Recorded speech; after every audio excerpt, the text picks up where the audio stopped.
Queridos, primeira carta de Pedro, capítulo 4, verso 1 ao verso 11. Esse é o 8º ou 9º sermão, eu já não lembro mais. E quando a gente começa a estudar um livro da Bíblia, do começo ao fim, a gente vai aprendendo ele direitinho, né? Sobre o contexto, enfim. Vamos ler, capítulo 4, verso do 1 ao verso 11. Portanto, uma vez que Cristo sofreu na carne, armai-vos também desse mesmo pensamento, pois aquele que sofreu na carne já está livre do pecado, para que no tempo que ainda vos resta na carne, não continueis a viver para os desejos dos homens, mas para a vontade de Deus. Porque basta que no tempo passado tenhais cumprido a vontade dos gentios, andando em libertinagem, prazeres, embriaguez, orgias, bebedeiras, idolatrias repulsivas. Eles acham estranho que não vos juntais a eles na mesma carreira desenfreada de licenciosidade e vos difamam. Terão de prestar contas àquele que está pronto para julgar os vivos e os mortos. Pois é por isso que o Evangelho foi pregado também aos mortos, para que, embora julgados segundo os homens, quando na carne, vivam segundo Deus pelo Espírito. Mas já está próximo o fim de todas as coisas. Portanto, tende bom senso e estai alertas em oração. Antes de tudo, tende profundo amor uns para com os outros, porque o amor cobre um grande número de pecados. Sede hospitaleiros uns para com os outros, sem vos queixar. Servi uns aos outros, conforme o dom que cada um recebeu, como bons administradores da multiforme graça de Deus. Se alguém fala, fale como quem comunica as palavras de Deus. Se alguém serve, sirva segundo a força que Deus concede, para que em tudo Deus seja glorificado por meio de Jesus Cristo, a quem pertencem a glória e o domínio para todos sempre. Amém. Meus irmãos, nós estamos meditando nesta carta já há algumas semanas, com alguns sermões intercalados, poucos, temos prosseguido carta dentro, e mais umas 2 ou 3 mensagens nós encerraremos essa carta. Nela, o apóstolo Pedro relembrou as palavras dos profetas da antiga aliança, e ele também procura relembrar as palavras dos apóstolos, seus contemporâneos, que serviram a Cristo. E esse parágrafo que nós acabamos de ler está totalmente relacionado com o assunto que nós vimos semana passada, as 3 virtudes cristãs perenes: unidade, bondade e fidelidade. Agindo com unidade na igreja, não é unanimidade, não é uma só forma de pensar em todas as coisas, mas é unir-se em prol do crescimento do reino de Deus. Agindo com bondade uns para com os outros. Primeiro ele tinha falado sobre a bondade para com os incrédulos, depois falou sobre a bondade dentro da igreja. E agindo com fidelidade para com Deus, conforme o exemplo de Jesus e o exemplo de Noé que foram dados, a igreja tende a ser muito abençoada. E Pedro segue na mesma ideia. Esse assunto eu dividi aqui nesse sermão em 2, parei no capítulo 3, versículo 22 semana passada, mas bem que poderia ter seguido a leitura até onde nós fizemos hoje, porque trata basicamente do mesmo assunto. Então hoje, para esse texto, esse trecho da palavra de Deus, como tema dessa mensagem eu coloquei: dos maus costumes a uma vida que agrada a Deus. É disso que Pedro fala nesses 11 versículos. Assim como Noé foi fiel a Deus na construção da arca, conforme eu expliquei melhor semana passada, está alguns versículos acima, no finalzinho do capítulo 3, todos nós devemos ser fiéis a Deus até que chegue o nosso momento, o momento da nossa partida, o momento da segunda vinda de Jesus, como a gente cantou esse ensino maravilhoso: glória, glória, aleluia, já refúgio a glória eterna de Jesus, o Rei dos Reis. Breve os reinos deste mundo seguirão as suas leis. os sinais da sua vinda mais se mostram cada vez, vencendo vem Jesus. Jesus está para voltar a qualquer momento. E por isso, devemos sempre nos lembrar que saímos dos maus costumes para uma vida que agrada a Deus. Eu quero destacar 5 questões que Pedro aborda nessa passagem. A primeira delas é que devemos viver para cumprir a vontade de Deus. No verso 1 e 2, Pedro destaca isso. Acompanhe comigo. Portanto, uma vez que Cristo sofreu na carne, armai-vos também desse mesmo pensamento, pois aquele que sofreu na carne já está livre do pecado, para que, no tempo que ainda vos resta, na carne, ou seja, vivos, não continueis a viver para os desejos dos homens, mas para a vontade de Deus. Irmãos, devemos sempre nos lembrar que Cristo sofreu para que vivamos a vontade de Deus para a nossa vida. O sofrimento de Cristo serve como uma mola que nos impulsiona a fazer a vontade de Deus. Nenhuma gota do sangue de Cristo foi em vão. Nenhuma daquelas chicotadas que ele levou quando foi açoitado por mandado de Pilatos, por ordem de Pilatos, foi em vão. Nenhuma daquelas gotas de sangue que ele suou no Getsemane foi em vão. Ele morreu porque era necessário. Não podemos salvar a nós mesmos. Estamos chegando perto do mês de novembro.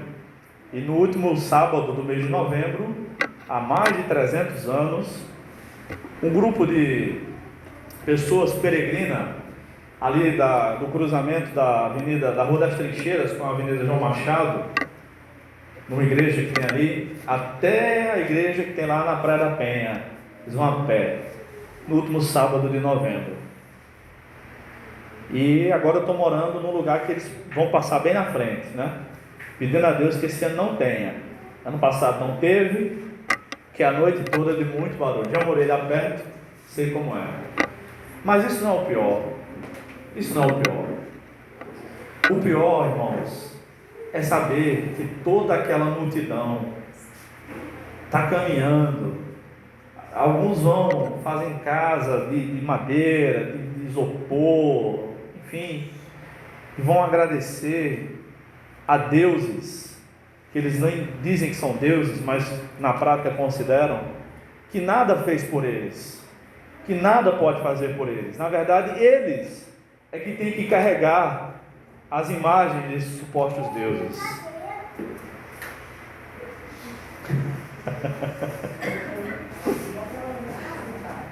Irmãos, enquanto nós sabemos quem é que cuida de nós, o sofrimento de Cristo foi tão grande, que o processo de crucificação ganhou um novo nome, um nome novo para um tipo de dor.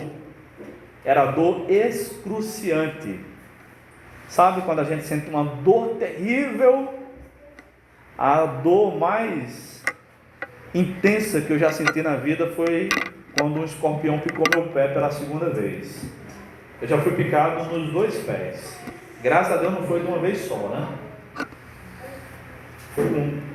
Tinha 11 anos, depois tinha 21, tinha 25 anos por aí. Mas dói, irmãos. Dói que não é brincadeira. Queima, fica latejando. Aí fui lá no HU tomar chamada vacina, né? A agulha da vacina é quase a grossura de um dedo mindinho de um adulto.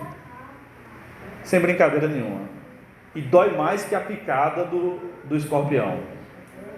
Dói mais. Só que depois vai baixando. Irmãos, mas essa não foi a dor que Jesus sofreu. Ele não sofreu apenas fisicamente, ele sofreu emocionalmente. Tanto que ele ficou tão ansioso que chegou a suar sangue. E embora a medicina moderna comprove, diga que isso é possível, esse processo de chegar a suar sangue, os vasos sanguíneos se dilatam um pouco e a pessoa sua um pouquinho, sai um pouquinho de sangue pelos poros, na verdade, a pessoa já está completamente suada normalmente, que quem vê a pessoa numa situação dessa, pensa que ela está coberta de sangue, numa hemorragia, mas não é isso, porque o sangue se mistura à água, aliás, ao suor do corpo natural, e embora seja possível,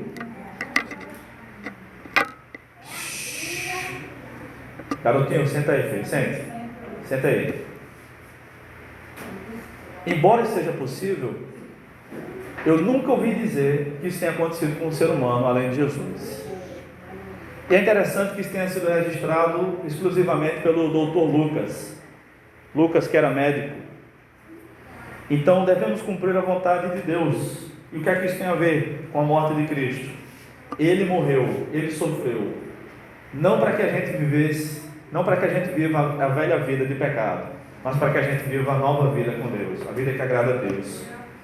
Se cumprirmos a vontade de Deus, seremos completamente livres do pecado. E o próprio Jesus é o exemplo disso. Ele nunca pecou, ele nasceu sem pecado, nasceu sem participação masculina, para não herdar o pecado de Adão, a natureza pecaminosa.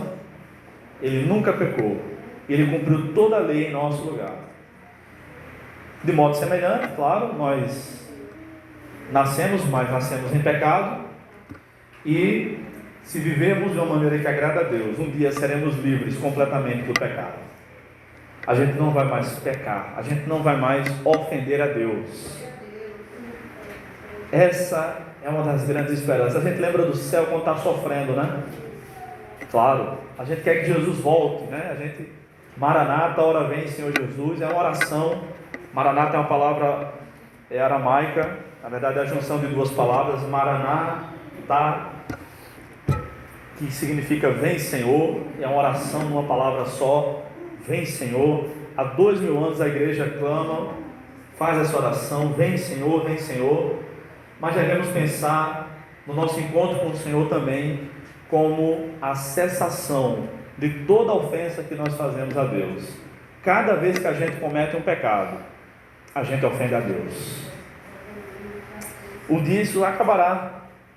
Pedro nos lembra também, lembra os seus leitores, e aí a palavra de Deus nos lembra, que a gente não vai viver para sempre nessa vida, nessa que nós estamos agora. Ele diz assim, no tempo que ainda vos resta, né? Ele está dizendo, não resta muito tempo para vocês.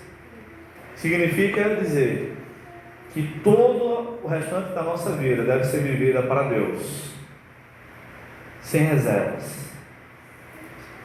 Alguns aqui tiveram o privilégio de crescer na igreja, como essas crianças estão tendo a oportunidade de ser educados na palavra de Deus desde criança. Isso os livrará de muitos males. Mas alguns se converteram já tardiamente, outros se convertem na hora da morte. Todos irão para o mesmo céu, todos serão plenamente satisfeitos, mas de uma forma que a gente ainda não sabe.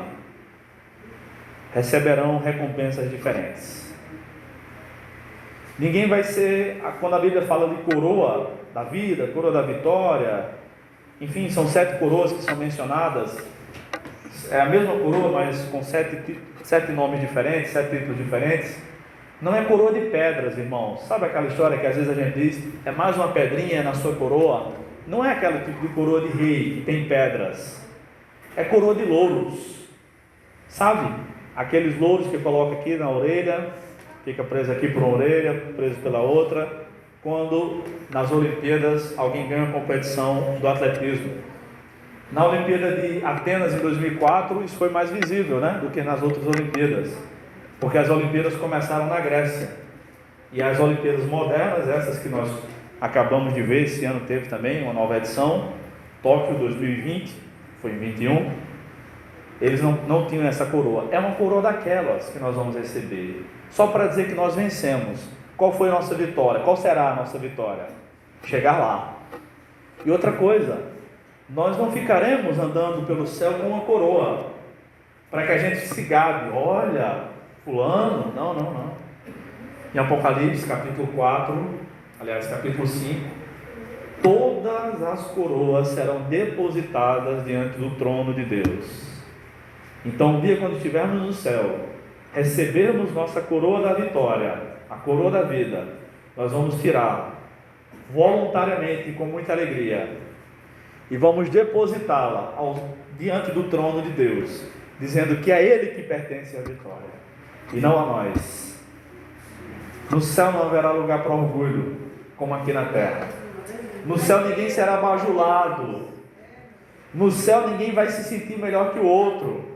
No céu todos teremos plena consciência. Chegamos aqui pela graça de Deus. Devemos viver para cumprir a vontade de Deus. Quer um objetivo para a sua vida? Escolha esse. Escolha esse. Vou viver para cumprir a vontade de Deus na minha vida. Tem gente que vive procurando riqueza. O objetivo da vida do camarada é ser rico. Ser rico, se tornar rico, não é tão difícil, se é esse o objetivo de alguém. Traficantes de droga ficam ricos rapidamente, mas geralmente não costumam viver para ver seus netos. Estelionatários conseguem riqueza rapidamente, mas geralmente passam décadas atrás das grades, ou com a iminência da Polícia Federal bater na porta dele às 6 da manhã, e se não tiver muitos amigos influentes, não vai conseguir nem mudar as leis para ser solto. Qual é o seu objetivo de vida? Que seja viver para cumprir a vontade de Deus. Segunda questão que Pedro nos lembra, que nós somos transportados dos maus costumes para uma vida que agrada a Deus, está no verso 3. Devemos viver no pecado é coisa do passado. Verso 3 diz isso. Porque basta que no tempo passado tenhais cumprido a vontade dos gentios, andando em libertinagem. Ele cita vários tipos de pecados: libertinagem, prazeres, entenda-se prazer pecaminoso, embriaguez, orgias, bebedeiras, idolatrias repulsivas. 6 tipos de pecados. Não 6 pecados, mas 6 categorias. Viver no pecado é coisa do passado, irmãos. Houve um tempo que a gente fazia a vontade dos homens incrédulos, para agradá-los, às vezes para nos agradar. O cristão não deve dizer, não deve pensar: mas eu vou fazer isso que eu quero, quem manda na minha vida sou eu, e é isso e pronto. Devemos seguir o exemplo do apóstolo Paulo, escrevendo aos Gálatas, capítulo 2, versículo 20, ele escreveu: não vivo mais eu, mas Cristo vive em mim, e essa vida que vivo agora, vivo pela fé no Filho de Deus. Irmãos, a vida cristã é comparada com uma luta em que nós temos que ser um assassino da nossa própria vontade pecaminosa. Não é um assassino de outro ser humano, nem é o suicídio, é o assassinato dos nossos desejos maus, pecaminosos. A cada dia que passa, devemos matar um pouco mais a velha natureza, o velho Adão que habita em nós, para buscar viver a vontade de Deus, e para que um dia a gente possa dizer: eu não vivo mais, mas Cristo vive em mim. Será que alguém pode dizer isso aqui hoje? Amém. Viver no pecado é coisa do passado, irmãos, que a vida que não agrada a Deus sempre acaba também não agradando aos homens. O peso da culpa e as consequências das más escolhas sempre chegam. Então tem pessoas que dizem: não, eu vou viver e eu vou fazer tudo que eu quero, tudo que der na telha eu vou fazer tudo pelo prazer. Essa filosofia antiga é chamada de hedonismo, tudo pelo prazer. Então não importa se é com consumo de bebidas alcoólicas, com drogas ilícitas, com prostituição, se enganando pessoas, se batendo em pessoas inocentes. Se dá prazer, a pessoa diz: eu vou fazer porque só vou viver essa vida mesmo, e tudo que tem para viver é aqui, não tem nada além túmulo. Só que essa vida acaba sendo prejudicial, tanto para quem faz, quanto para quem acompanha quem faz. Mesmo que a polícia não chegue, mesmo que a pessoa não seja acometida por nenhuma doença, mesmo que a pessoa não tenha consequências visíveis, a culpa uma hora chega. E quando a cabeça é posta no travesseiro, a consciência que Deus colocou na nossa vida não nos deixa viver em paz. O cristão não pode fazer o que quer. Nós temos um dono, nós temos um Senhor, alguém que manda em nós, que nos comprou com seu sangue. Devemos deixar nossa vontade para viver a vontade de Deus. É assim que o cristão deve viver. Pecado é coisa do passado, agora eu devo viver para agradar a Deus. Não é só saber isso é pecado ou isso não é pecado. É ir além disso, irmãos. É saber o que é que agrada a Deus. Tal como um namorado apaixonado deseja fazer não somente o certo perante a sua namorada, mas fazer o que agrada a sua namorada, o que deixa ela feliz. Nós devemos buscar fazer aquilo que agrada a Deus. Dos maus costumes, a vida que agrada a Deus. Em terceiro lugar, Pedro nos lembra que os inimigos da fé difamam os crentes, mas pagarão por isso. Nos versículos 4 e 5, Pedro escreveu: eles acham estranho que vos junteis a eles, que não vos junteis a eles na mesma carreira desenfreada de licenciosidade, e vos difamam. Terão de prestar contas àquele que está pronto para julgar os vivos e os mortos. É assim. Geralmente isso acontece na vida de um novo convertido. Alguém que tem uma vida intensa de pecado. Aí a pessoa vai para a igreja, se converte, está dando os primeiros passos na fé cristã, e aí os velhos amigos chegam: estou te estranhando. Não, eu não disse a você que eu mudei, agora eu sou crente. Tu, crente? Aí vai para a igreja todo domingo agora? Não, vou para os cultos de oração também. Aí vai virar barata de igreja? Não, vou virar ovelha de Cristo. Você acha que é barata? Fazer o quê? Não vai mais tomar uma com a gente ali? Não vai mais para a Lucena com a gente no carnaval?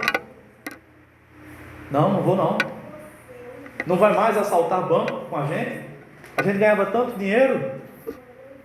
E por aí vai. Desde que o mundo é mundo, isso acontece, irmãos. Pedro diz que eles acham estranhos, os incrédulos, e ficam falando mal. E falam mal ainda hoje, né? Todo mundo aqui já deve ter visto incrédulos falando assim: fulano era casado, tinha 3 mulheres, além da esposa, fazia isso, fazia aquilo, pintava os 7, desenhava o 8, puxava a perninha do 9 e por aí vai. Agora bota a Bíblia debaixo do braço, acha que a santa vai para a igreja, e ainda diz que vai para o céu. E não é que vai mesmo? Se arrependeu, vai. Os incrédulos não aceitam que Jesus pode mudar a vida do maior dos pecadores. Eles não aceitam isso. Mas Jesus pode sim mudar a vida de qualquer pessoa que abriu o coração para Ele. Se alguém aqui não teve a vida transformada por Cristo ainda, abra o seu coração para Jesus mudar a sua vida. Pela vida degenerada e pela difamação dos cristãos, os incrédulos que falam mal dos cristãos receberão o juízo divino.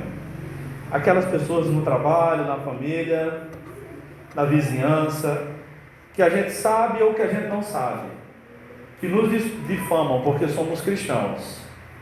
Porque ser cristão sempre foi ir remar contra a maré, remar contra a correnteza. Sempre foi. Desde o início. Aqueles que difamavam Jesus, que até blasfemaram contra o Espírito Santo, vendo Jesus operar milagres e dizendo: não, você não está fazendo esse milagre pelo poder de Deus, mas é pelo dedo de Beelzebul. Disseram que Jesus estava operando milagres pelo poder de Satanás. Blasfemaram contra o Espírito Santo. Estão pagando por isso até hoje. Irmãos, que a gente tenha misericórdia dessas pessoas, que a gente pregue para elas, para que o juízo de Deus não as alcance. Mas se elas não se arrependerem, não mudarem de atitude, conforme o apóstolo escreveu, terão de prestar contas àqueles que julgam os vivos e os mortos. Dos maus costumes é uma vida que agrada a Deus. O apóstolo Pedro nos fala da quarta questão aqui. Os inimigos da fé tiveram sua oportunidade de conversão e não souberam aproveitar. Verso 6, Pedro escreveu isso. Pois é por isso que o evangelho foi pregado também aos mortos, para que, embora julgados segundo os homens, quando na carne, ou seja, quando estavam vivos, vivam segundo Deus pelo Espírito. Se tem uma coisa que a gente não pode desperdiçar nessa vida, é uma boa oportunidade, fazendo o que é lícito.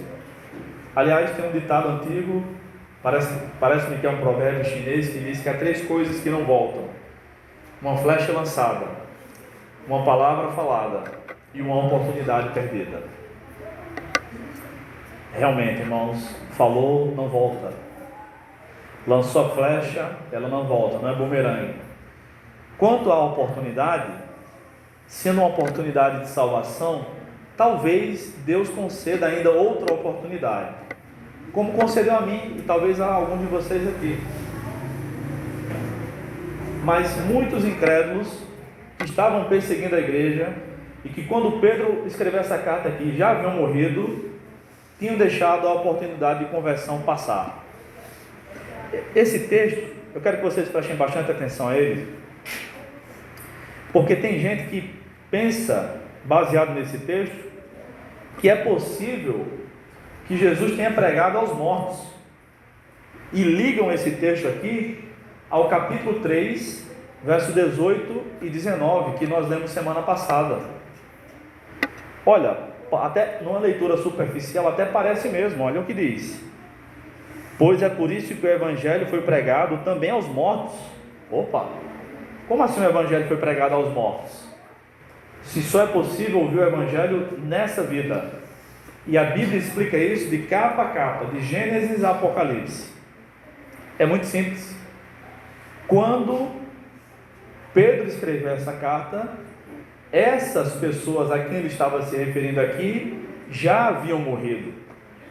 Então, por isso que o evangelho foi pregado àquelas pessoas que agora estão mortas. Era basicamente o seguinte: digamos que eu tivesse estudado na escola, no ensino fundamental, no ginásio, enfim, não chama mais assim hoje em dia, né? Mas tivesse estudado com o prefeito dessa cidade, digamos que fôssemos da mesma idade, que a gente tivesse estudado. E hoje eu poderia dizer aqui: eu estudei com o prefeito de Santa Rita, quando eu tinha 10 anos de idade. Ora, quando nós tínhamos 10 anos de idade e estudamos, ele não era o prefeito de Santa Rita. Ele se tornou há 2 anos. Era basicamente isso. Os irmãos estão me entendendo? Estou sendo claro?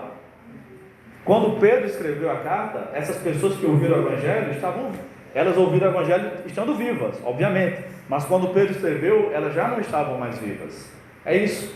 Por isso ele diz que o evangelho foi pregado também aos mortos, ou seja, a pessoas que agora já estão mortas.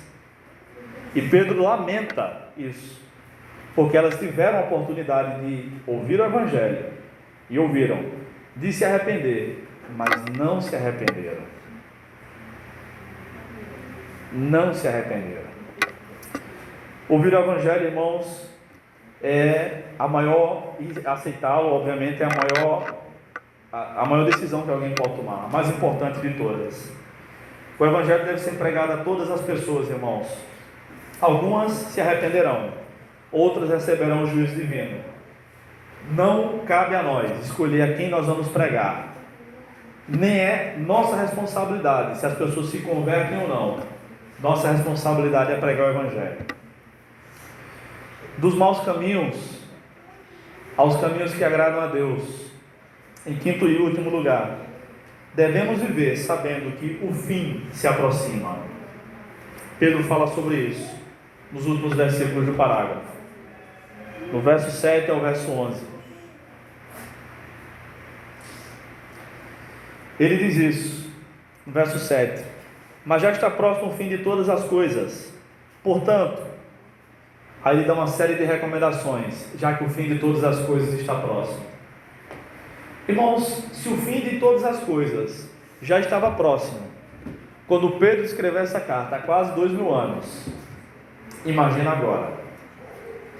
Esse período da igreja, desde o dia de Pentecostes, mencionado em Atos capítulo 2, até a segunda vinda de Jesus, é chamado no Novo Testamento, tecnicamente, de últimos dias. Quando Pedro pregou aquele sermão no dia de Pentecostes, ele disse: mas nesses últimos dias, então ali foram inaugurados os últimos dias, o período dos últimos dias. Significa que Jesus pode voltar a qualquer momento. E sabendo que estamos vivendo os últimos dias, cada vez mais próximos do retorno do Senhor, ele nos deixou algumas recomendações. Ele disse: portanto, tende bom senso e estai alertas em oração. Vigilância, bom senso e oração.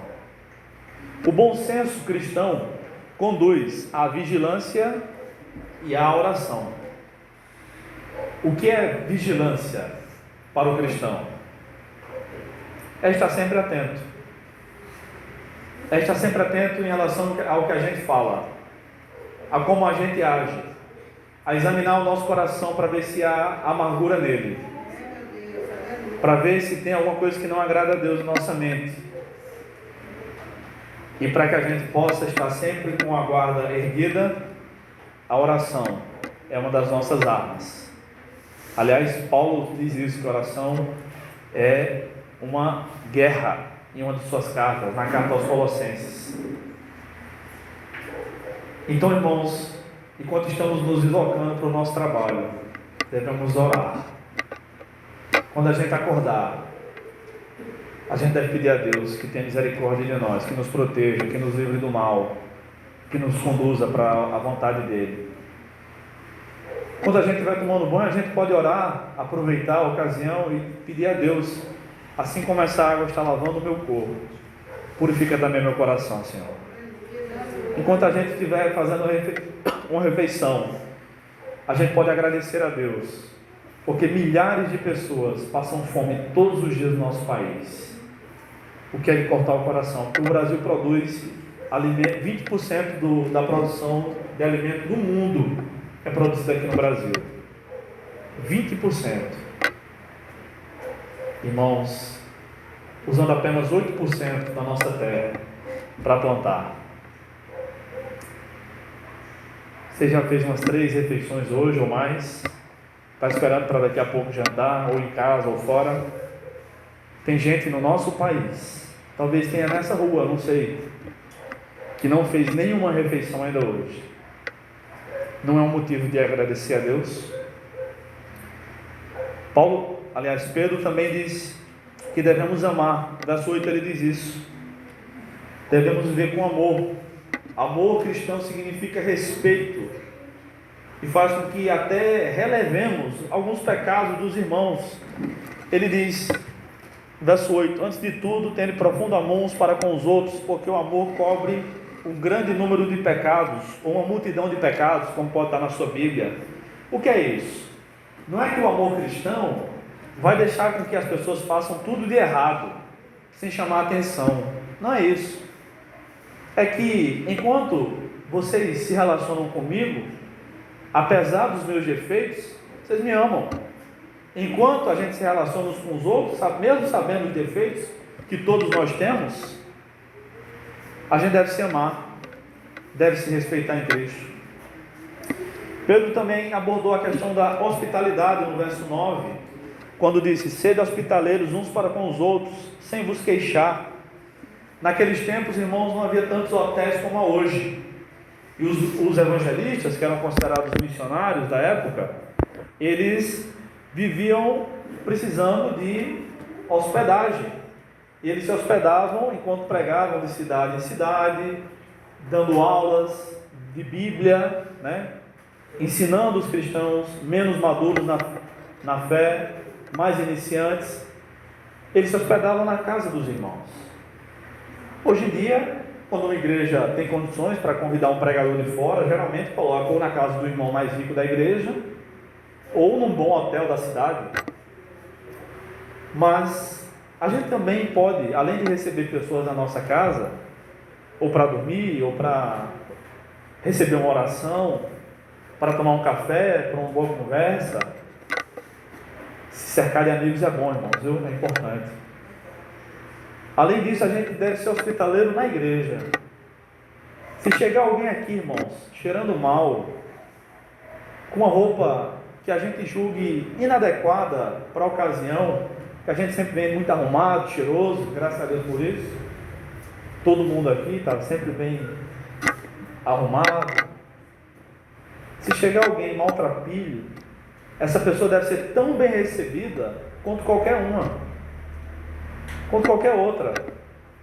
Se for uma mulher, que as irmãs cheguem e abracem-na. Se for um homem, que nós homens cheguemos e abracemos. Teve uma quinta-feira dessa aqui, foi esse ano já, tinha pouca gente, né? Nas quintas vem menos gente. Foi passando o senhor, aí eu estava lá fora, conversei com ele, estava maltrapilho, não estava muito cheiroso. Ele disse: o senhor não quer entrar? Eu disse: não, pastor, eu quero ouvir a palavra, mas eu quero ouvir daqui mesmo. Aí eu disse: mas problema de ouvir daí e de entrar? Não sabe porque eu estou de bermudas. Irmãos, eu disse: seu fulano, perguntei o nome dele, eu não lembro. Jesus não liga para essas coisas não, irmão. Jesus quer saber se o senhor está de coração aberto. E a gente aqui também não liga não. Chegue, sente uma cadeira dessa. Insistir, ele não entrou, ele ficou na calçada. Mas ele ficou até o final do culto. Às vezes as pessoas já nem querem. Mas a gente pode amorosamente demonstrar tanto amor que as pessoas possam ser constrangidas, entre aspas, a entrar e se sentir parte do nosso grupo. É assim que a gente deve fazer, irmãos. Hospitalidade não é só na nossa casa, mas é na igreja também. Pedro também falou sobre o serviço ao próximo. Devemos viver a Deus servindo ao próximo. No versículo 10 ele diz: servir uns aos outros conforme o dom que cada um recebeu, conforme bons administradores da multiforme graça de Deus. Cada um de nós, cada cristão do mundo, recebeu pelo menos um dom espiritual, além daqueles que a gente considera como dons naturais, que a gente também chama de habilidades ou talento. Outros receberam vários dons, sabe fazer muitas coisas, mas isso é conforme a graça que nós recebemos. E graça significa favor não merecido. Então, o que você sabe fazer, o que nós sabemos fazer, pense sempre: eu sei fazer, mas eu não mereço. Deus me deu, mas eu não mereço. Quando o Dr. Shedd completou o doutorado dele, aos 25 anos de idade, naquela época que era bem mais difícil que hoje, e aí ele esteve aqui no seminário onde eu estudei, esteve pregando várias vezes lá, e é o melhor professor de teologia que eu tive na graduação, o professor Leonardo Paulino, que tenho uma enorme admiração. Foi conversar com o Dr. Shedd, tirar umas dúvidas. Eu vi que eles estavam conversando lá, eu vi que era conversa de gente grande e nem me aproximei. E aí ele depois relatou a conversa para a gente. E uma das coisas que o professor Leonardo falou foi: Dr. Shedd, é verdade que o senhor foi doutor em teologia aos 25 anos? Ele disse: é verdade, irmão, mas eu não mereço. Dr. Shedd era uma dessas pessoas que tinha plena consciência da graça de Deus. Em 1 Coríntios 4:7, Paulo pergunta assim: o que é que vocês têm que vocês não tenham recebido? O que é, irmãos? que nós temos, que nós não recebemos, que nós não fomos presenteados? Nada. Tudo que nós temos veio de Deus. Esse fôlego, esse oxigênio que a gente insere nos nossos pulmões e que o nosso corpo, sem a gente pensar, exala gás carbônico, é dom de Deus, é o dom da vida. Os membros, os braços, as pernas, vieram de Deus. Os olhos, e às vezes estão ficando defasados, e a gente tenta corrigir com óculos, vieram de Deus. Esse sistema que nenhum computador do mundo consegue chegar sequer perto da sua complexidade, que a gente chama de cérebro, veio de Deus. As roupas que nós temos, se a gente comprou com o nosso dinheiro, se a gente ganhou, veio de Deus, direta ou indiretamente. Então, com os dons que nós recebemos, conforme Pedro diz, da multiforme graça de Deus, ou seja, Deus tem muitas formas de demonstrar a sua graça. Aleluia. Veio de Deus também esse dom. Então, o que você sabe fazer no reino de Deus, faça, porque Deus quer que você desenvolva o seu dom para a glória dele. Aleluia. Sabe cuidar das crianças? Parabéns, faça, porque Deus deu essa habilidade. Sabe tocar guitarra? Toque para a glória de Deus. Sabe consertar alguma coisa? O marido da irmã Maria consertou o som da igreja aqui, ó, tá uma maravilha, nem chiou. É uma habilidade que Deus deu para ele. Glória a Deus. Nós agradecemos. Nós agradecemos em nome da igreja, irmã Maria. Amém. Tá? Tudo que nós sabemos fazer deve ser feito para a glória de Deus. E tem outra coisa, viu, irmãos? Tem outra coisa. Saber fazer muitas coisas, ter muitos dons, muitas habilidades, não é só um privilégio, é uma responsabilidade. Porque Deus vai querer de nós, vai cobrar de nós. O que é que você fez com o conhecimento que eu te dei? Com as habilidades que eu te dei? Você desenvolveu? Desenvolva. Tem gente na igreja que podia cantar, que não está cantando. É verdade. Ninguém me fofocou nada, tá? Mas eu sei que tem gente que podia fazer mais nessa igreja e em outras, por onde eu passei. Tem gente que, eu tenho alunos que poderiam dar aula melhor que eu. Eu me considero um bom professor, irmãos. Me considero, graças a Deus. O tempo que eu tenho dado aula tem confirmado isso, mas não mereço. Mas eu tenho alunos que poderiam ser melhores professores do que eu, mas não se dedicam. Serão cobrados por isso. O que você souber, Você acha que não sabe fazer nada? Você sabe, só não sabe o que é ainda. Ore, pergunte a Deus. Pedro, em último lugar, no versículo 11, também diz que devemos servir de acordo com o dom que nós recebemos. Então todos nós, não sei se todos, mas muitos de nós temos vontade de... Eu queria saber fazer tal coisa.